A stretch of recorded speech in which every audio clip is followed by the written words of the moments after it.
মনে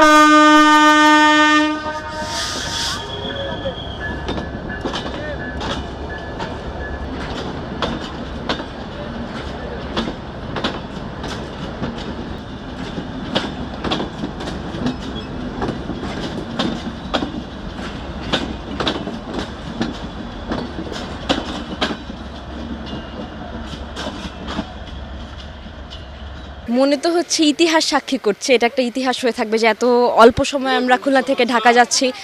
অবশ্যই এক্সাইটিং। আর ওই একই কথা যে চাই যে সব ধরনের সিকিউরিটি যেন নিশ্চিত করা যায়, কোনো ধরনের দুর্ঘটনা যেন না ঘটে। খুলনাবাসী দক্ষিণাঞ্চলের মানুষের দীর্ঘদিনের প্রত্যাশা ছিল মানুষ স্বল্প সময়ে ট্রেনে সহজে ঢাকা যাবে। আগে ট্রেনে যাইতে আপনার 8 থেকে 9 ঘন্টা সময় লেগে যেত ঢাকা পৌঁছাইতে, এখন 3.5 থেকে 4.5 ঘন্টায় খুলনাবাসী দক্ষিণাঞ্চলের মানুষ ঢাকা পৌঁছে যাবে। এটা অত্যন্ত আনন্দের এবং খুশির। খুব স্বল্প সময়ে জাহানাবাদ এক্সপ্রেসে খুলনা থেকে ঢাকায় যেতে পারবো বলে খুব খুশি লাগছে। বিশেষ করে এই দিনটির অপেক্ষায় আমার মতো খুলনাঞ্চলের বহু মানুষ ছিলেন, তাদের সেই আশাটি আজ পূর্ণ হচ্ছে।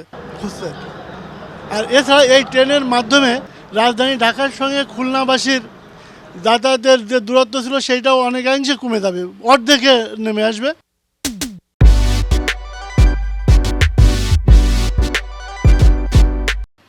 এবং খুলনার যে ব্যবসা বাণিজ্য স্থবির হয়ে গিয়েছিল সেই ব্যবসা বাণিজ্য এই ট্রেন লাইনের মাধ্যমে ফিরে আসবে, এইটা আমি আশা করি। আজকে প্রথম জাহানাবাদ এক্সপ্রেস ট্রেনটি আমাদের খুলনা থেকে 553টা টিকিট ছিল, টোটাল টিকিট ছিল 778টা। তো এখানে 11টা যাত্রীবাহী বগি এবং একটা লাগেজ ভ্যান নিয়ে চলাচল করতেছে। এটি প্রতিদিন সকাল 6টায় চলে যাবে এবং রাত 8টায় আবার ঢাকা থেকে ছেড়ে খুলনায় পৌঁছাবেন। আর হচ্ছে বন্ধ দিন হচ্ছে প্রতি সোমবার। এটা কয়টা স্টেশন? তারপর খুলনা, নোয়াপাড়া, সিংঘিয়া, নড়াইল, কাশিয়ানী, ভাঙ্গা জংশন, ঢাকা। রাষ্ট্রের একটা দায়িত্ব হচ্ছে যে একটা মানুষকে একটা নিরাপদ এবং সাশ্রয়ী এবং একটা আরামদায়ক একটা ট্রেন ব্যবস্থা আমাদের, এটা রাষ্ট্রের একটা অব্লিগেশন, রাষ্ট্রের একটা দায়িত্ব। এর থেকে যে রাষ্ট্র যে লাভ করবে এটা আশা করে না, জনগণের কল্যাণের জন্য এটা এই রেল ব্যবস্থা গড়ে উঠেছে এবং রাষ্ট্র তাই করে থাকে। আর জনগণ যেটা সে লাভবান হবে সেটা হচ্ছে যে ঢাকা থেকে আগে যে রুটে ট্রেন পরিচালনা করা হতো, প্রথমে যমুনা ব্রিজে যখন যাইতো প্রায় 412 কিলোমিটার আমাদেরকে অতিক্রম করতে হতো। এখন বিকল্প পথে যেটা চলতো সেটাও প্রায় 375 কিলোমিটার দীর্ঘ পথ পাড়ি দিয়ে এটা ঢাকায় যেতে হতো। এখন যে রুটে আজকে ট্রেন চলবে সেটা মাত্র 198 কিলোমিটার, এটা 212 কিলোমিটার এটা দূরত্ব মানে এটা হ্রাস পাবে।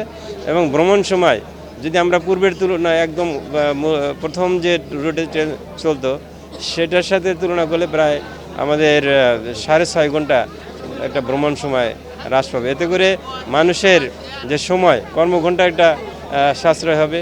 মানুষের একটা এখানে যেহেতু দূরত্ব কম, সেখানে ভাড়াও অনেক কমে ঢাকার সাথে যোগাযোগ করতে পারবে, যাতায়াত করতে পারবে। সব মিলে 12টা পাওয়ার কার সহ 12টা এবং 768 জন যাত্রী নিয়ে এটা আমাদের প্রথম যাত্রা শুরু হলো।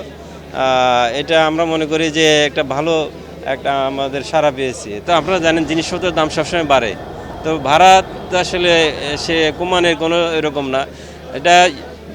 এটা মানুষের জীবনযাত্রা এবং মানুষের অর্থনৈতিক কর্মকাণ্ড এবং অন্যান্য জিনিসের সাথে এটা কম্পেয়ার করে আমাদের ভাড়াটা নির্ধারণ করে দেয়। ভাড়া নির্ধারণের একটা যে নির্দিষ্ট আমাদের যে নীতিমালা আছে সেই নীতিমালা অনুসরণ করে এটা ভাড়া নির্ধারণ করে থাকে এবং বাংলাদেশের সব জায়গায় যেরকম ভাড়া নির্ধারণের যে নিয়ম সেই নিয়মে এখানে ভাড়া নির্ধারিত হচ্ছে এবং সময় সময় এটা হয়তো আপডেট করা হবে। আমরা এখন পর্যন্ত যে রুটে চলছে সেই রুটে চলবে, তবে ওই রুটে আমরা নতুন ট্রেন দেওয়ার পরে আমরা ওই সমস্ত সুন্দরবন ট্রেনটা আমরা এই শর্ট ডিস্টেন্সে চালাবো। তবে ওই রুটে আমাদেরকে নতুন ট্রেন দিতে হবে, কিছু সময় লাগবে আমাদের।